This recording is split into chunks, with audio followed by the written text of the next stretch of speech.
Olá, turma. Estamos de volta aqui no nosso curso de Contabilidade Geral. Agora, aula 4, falando sobre o controle do patrimônio.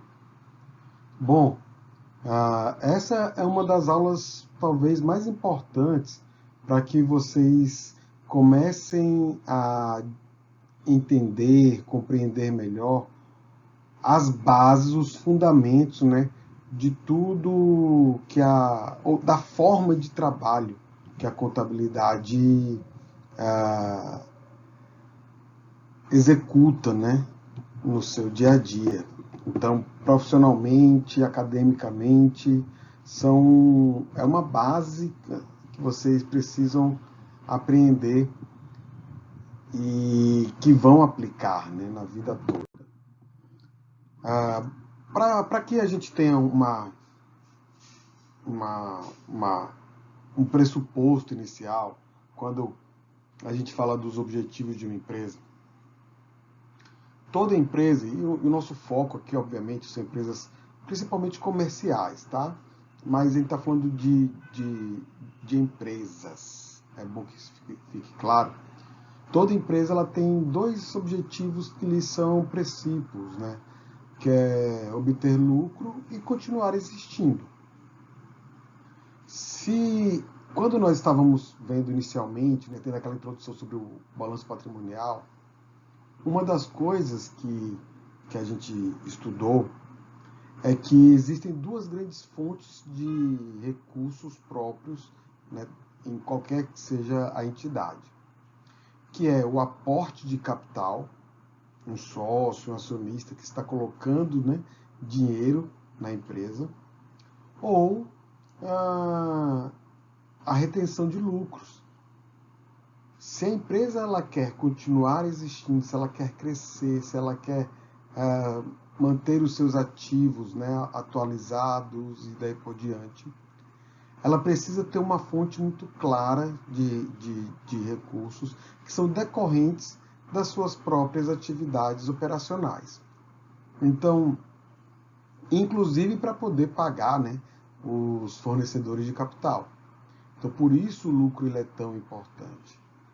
Alguém poderia perguntar, professor, mas e se for uma entidade sem fins lucrativos? Então já vou falar agora para que depois não haja mais dúvidas.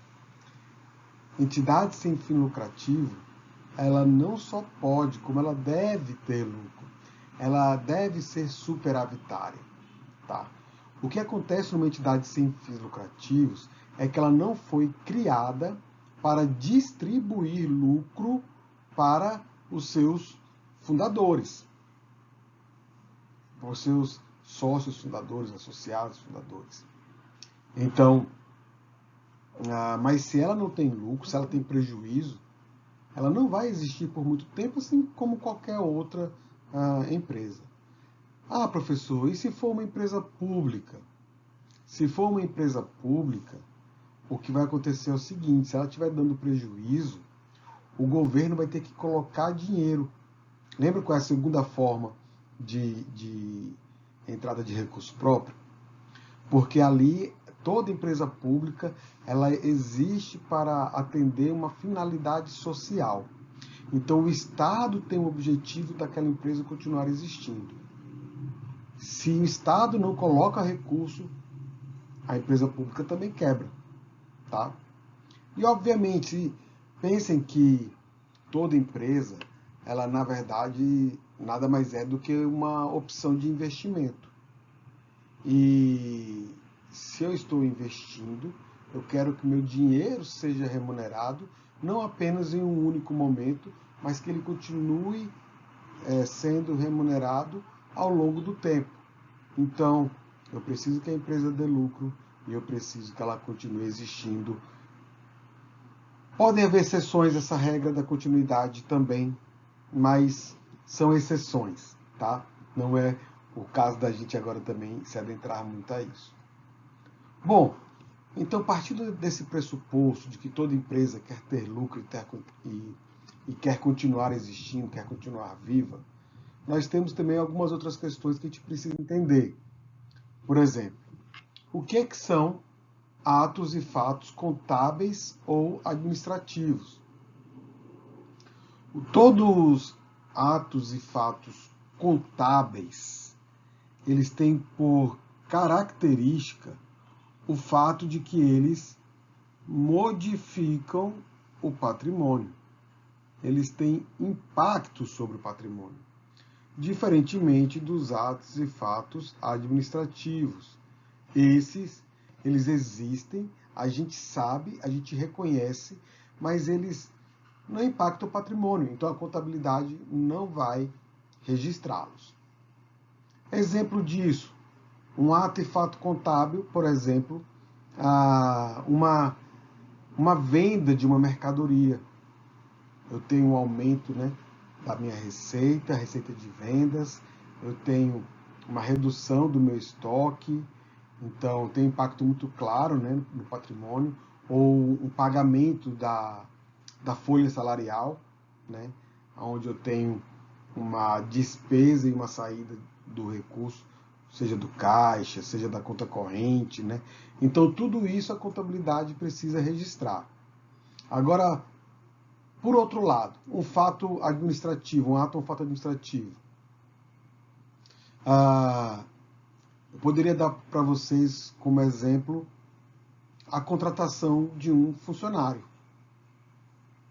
A contratação por si só não gera para a contabilidade nenhuma necessidade de registro.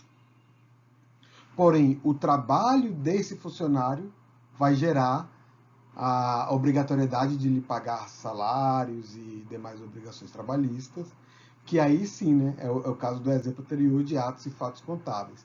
Então, a contratação desse funcionário, desse colaborador, é um ato administrativo. Enquanto que o fato dele trabalhar, dele prestar o serviço, é um fato contábil. Tudo bem quanto a isso? Então, só para reforçar, atos e fatos contábeis impactam o patrimônio da entidade. E por isso a contabilidade registra.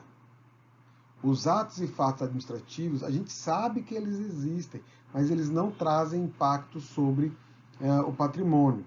E como a gente sabe que o objeto de estudo da contabilidade é o patrimônio, se tais atos ou fatos não impactam o patrimônio, eles também não são registrados, né, pela contabilidade. E aí, dentro dos atos e fatos contábeis, nós precisamos entender uma definição bem importante, que é de evento econômico. A gente ainda vai estudar um pouco mais isso, mas o entendimento de evento econômico que vocês precisam ter agora é que a contabilidade, ela registra atos e fatos contábeis independentemente se está entrando ou saindo dinheiro, se há um embolso ou um desembolso, tá?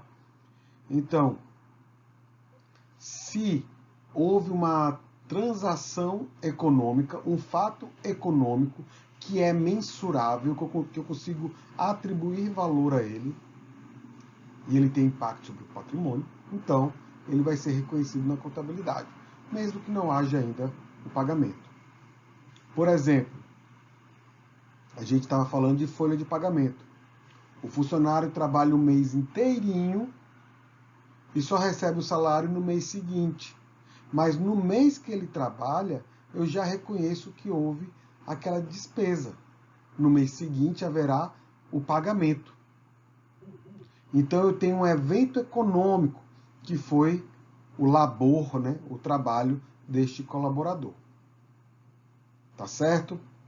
Ah, professor, e o pagamento? Ele não é reconhecido? Ele é reconhecido, porque ele impacta o patrimônio, mas ele seria um evento financeiro, tá?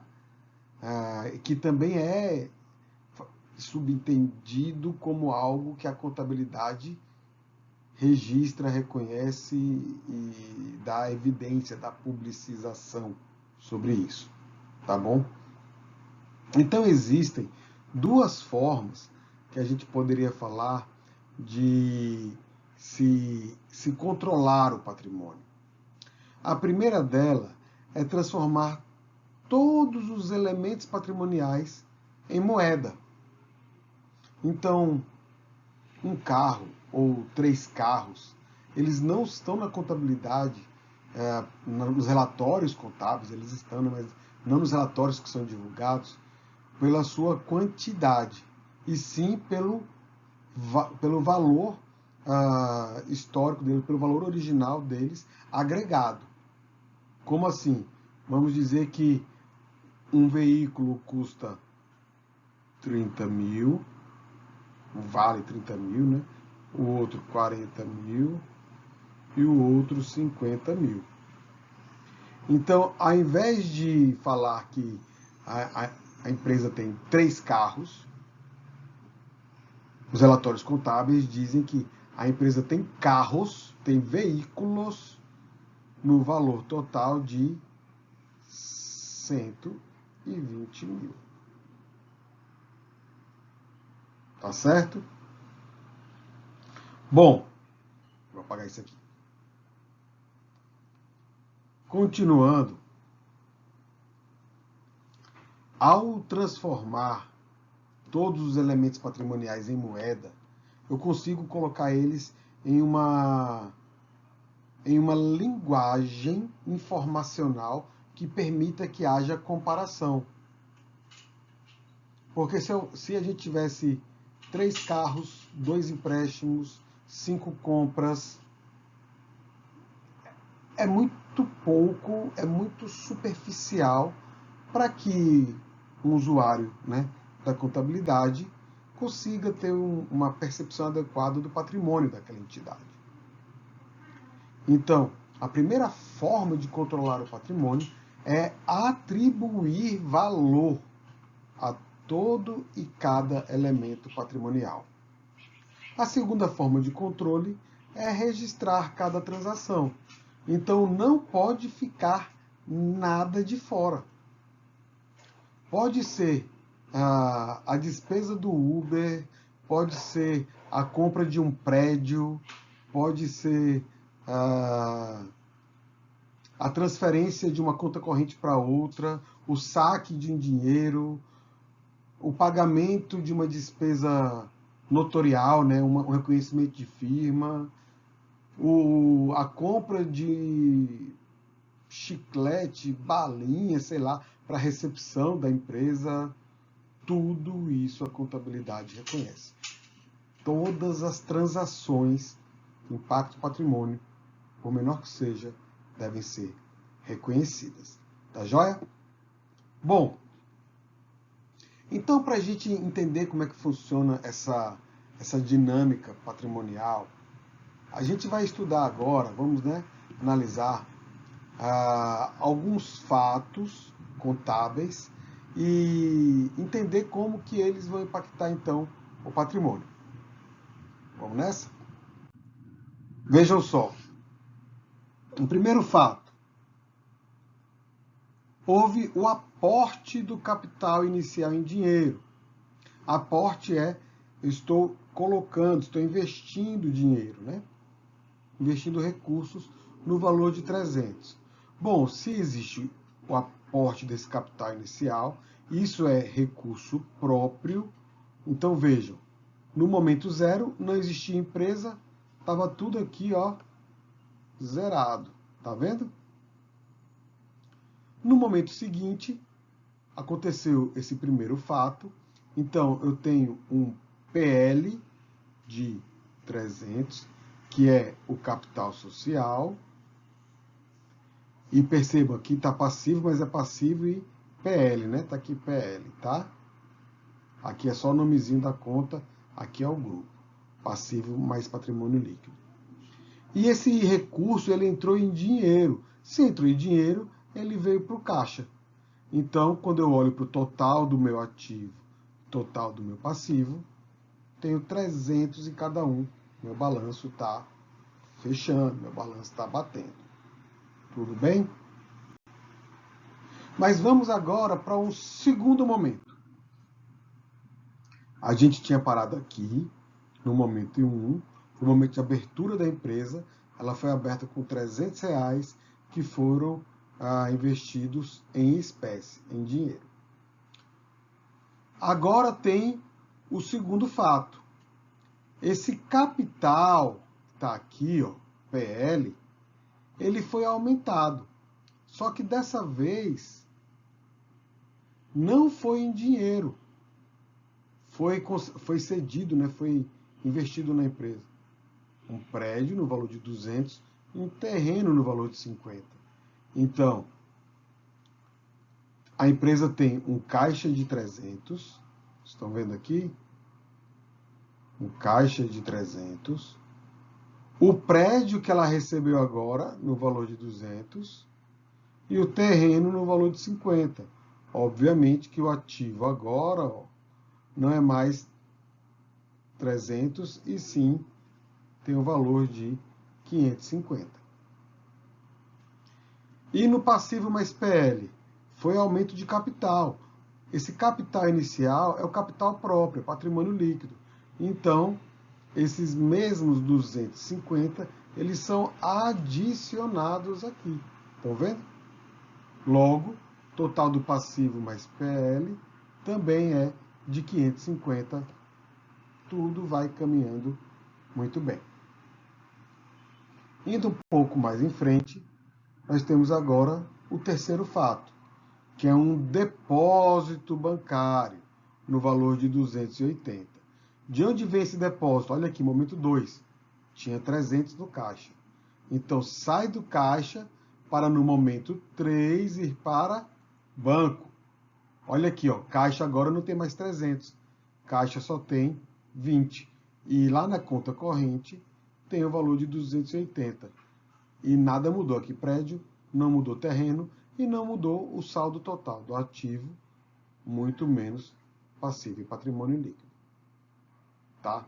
Percebam que, apesar de que não houve um aumento do valor total do ativo, agora eu tenho um outro bem, um outro direito, né, que faz parte do meu patrimônio. Tá certo? Bom, vamos agora para o quarto fato. O quarto fato é uma aplicação financeira.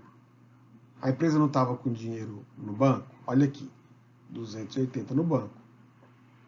Esse recurso, ele é dele, né? É retirado o valor de 225 e vai para uma aplicação financeira.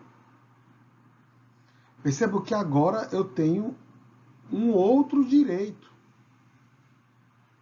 Eu estou aumentando a quantidade de itens no ativo, mas o ativo total permanece e não houve nenhuma alteração também no passivo mais patrimônio líquido.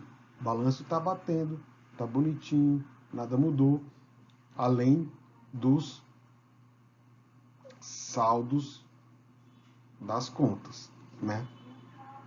Então percebam que nós tivemos transações que aumentaram o valor do patrimônio e tivemos transações que não mexeram com o valor do patrimônio. Vamos em frente. Quinto fato. Agora foram compradas 3 mercadorias para que sejam colocados em estoque com o intuito de revenda. Essas 3 mercadorias tiveram um custo de 320. Da seguinte forma, uma foi comprada a 100 e as outras 2 a 110 cada. E como é que isso foi pago? 20 via Pix e 300 a prazo. Ou seja, eu ainda vou pagar. Agora eu tenho uma obrigação com os meus fornecedores. Então vejam,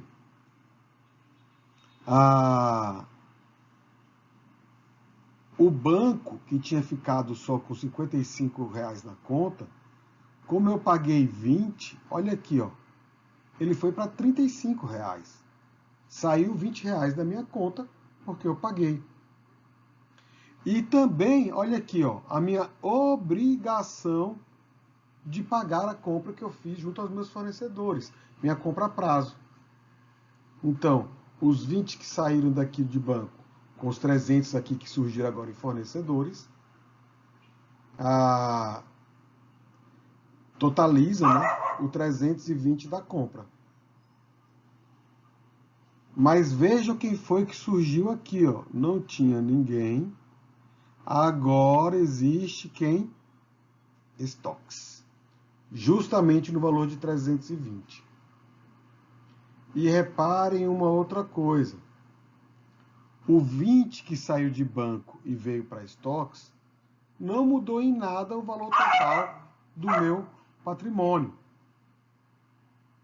Agora, esses 300 de obrigação aqui, eles aumentam, olha aqui, tá vendo? 850, era 550 e agora é 850. É um fato que aumenta, que impacta o patrimônio.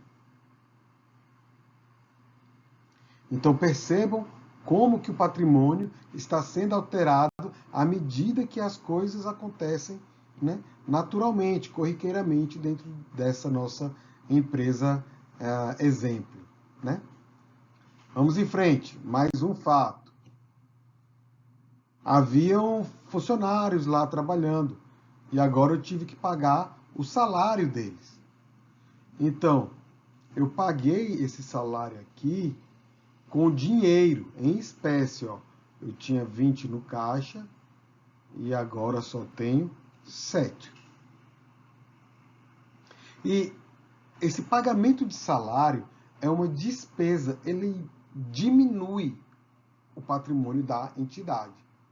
Se ele diminui, ele está diminuindo aonde? Aqui, ó, patrimônio líquido. Tá? Era, ó, 550, agora passou a ser 537, justamente a redução dos 13. Tive uma redução de 13 no ativo, na minha conta caixa, e tive redução também de 13 no capital social da companhia, lá no patrimônio líquido. Por isso, olha que o balanço continua com o mesmo valor dos dois lados, né? Ativo, do outro lado direito, passivo mais PL. Sétimo fato, nós temos agora o rendimento da aplicação financeira que foi feita. Rendeu 4. Percebam que as aplicações financeiras, né, os investimentos que qualquer um faz, pessoa física ou pessoa jurídica, rende dinheiro em algum momento. Pouco ou muito, né? Tem que render alguma coisa, senão não é uma aplicação financeira. É a característica, né, essencial da coisa. Então, o valor da aplicação financeira, ele permanece o mesmo. Por quê? Porque esses 4, eles foram adicionados aos 35 que estavam aqui na conta corrente. Ó. E eles viram agora 39. Só que esse 4, ele é o quê? Ele é um rendimento, é uma receita oriunda de uma transação financeira. Investimento, a aplicação financeira que foi feita. Então, ele tem como contrapartida aumentar o meu PL. Porque isso daqui é um aumento do lucro. Então, olha, o PL era 537, agora virou 541. Total, né? Quando somado com os 300, de 841. Os 4 também foram adicionados aqui ao banco.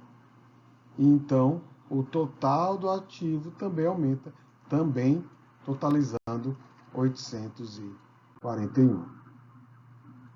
Oitavo fato. Agora, a mercadoria que foi vendida por 100, ela foi vendida aqui. E ela foi vendida por 154. Estão vendo? Só que metade desse valor foi pago à vista e metade foi pago a prazo. Então, vamos pensar, o que está acontecendo aqui? Eu estou tirando 100 do meu estoque. Olha aqui, ó, estoques. Opa, tem um. meu estoque que tinha, aqui ele tem que cair para 220, aqui tem um errinho, né? Então eu vou riscar aqui, só para, eu vou colocar aqui, meu estoque ele totaliza 220 agora, né? E o que que vai acontecer dentro do patrimônio? Saiu 100, mas entrou quanto? 154. De que forma? 77 à vista está aqui, ó, no caixa. E 77 que eu vendi a prazo, agora, ó, eu tenho um novo ativo, clientes, no valor de 77. E percebam que o lucro que a gente está tendo, né? Qual foi o lucro?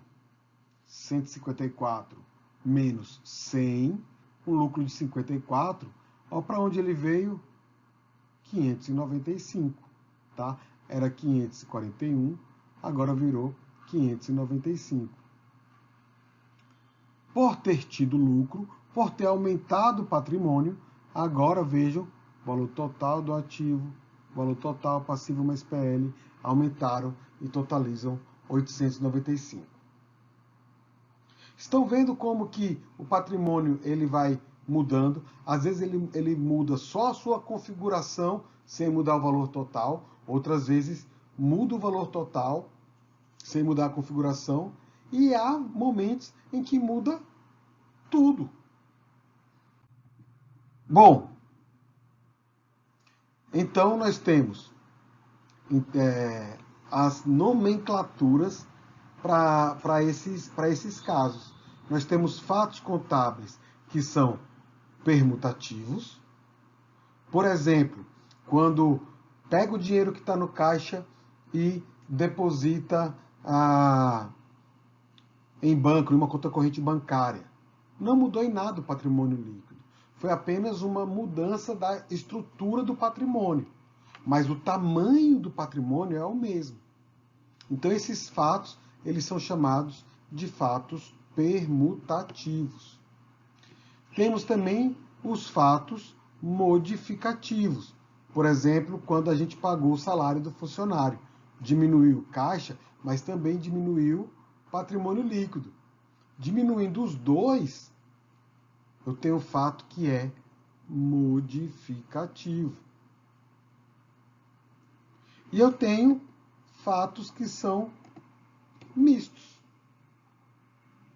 Então, eu tanto tenho uma alteração da estrutura patrimonial, como tenho também alteração do PL. Tá certo? Isso é algo importante para vocês gravarem. O que são fatos permutativos, ou seja, aqueles que podem alterar a estrutura do patrimônio, mas não impactam o valor do patrimônio líquido. Os modificativos, que impactam o valor do patrimônio líquido. E os mistos, que alteram tudo. Tá bom? Então, para a gente entender de uma forma um pouquinho mais ampla, o que foi que aconteceu nessa empresa, em seu patrimônio, nesse período que a gente estava analisando. Vejam, ela teve uma venda de mercadoria no valor de 154 e teve uma receita financeira, uma receita de vendas e uma receita financeira no valor de 4. As duas juntas totalizam aqui 158. Essa seta ficou feia. Só que esse 158 não é o lucro. Por quê? Porque dele eu tenho que tirar 100, que é o custo da aquisição da mercadoria que foi vendida.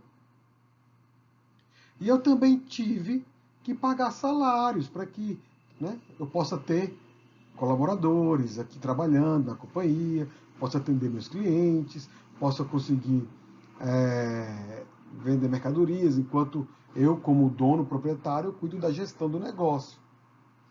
Sendo assim, eu tive um custo e despesa total no valor de 113. 158 menos 113 me dá um lucro de 45. Se vocês se lembrarem do patrimônio líquido inicial, né, que primeiro foi o dinheiro, que era 300, lembram? Entrou dinheiro no valor de 300, depois entrou mais um prédio no valor de 200 e mais um terreno no valor de 50, que dava os 50. E todas as transações que ocorreram depois que impactaram o PL, impactaram da seguinte forma, gerando esse lucro de 45, que é agregado, né, adicionado ao patrimônio líquido. Tá bom? Turma, essa então é a nossa aula sobre controle do patrimônio. Estudem, tem muito material na internet sobre isso. Se tiverem dúvidas, coloquem nos fóruns lá de solução de dúvidas. Procurem Silvandro, procurem nosso monitor. Vamos tentar passar dessa fase sem deixar dúvidas, né? E façam o exercício proposto, que já está postado lá no AVA. Tá bom? Bons estudos e até a próxima. Tchau, tchau.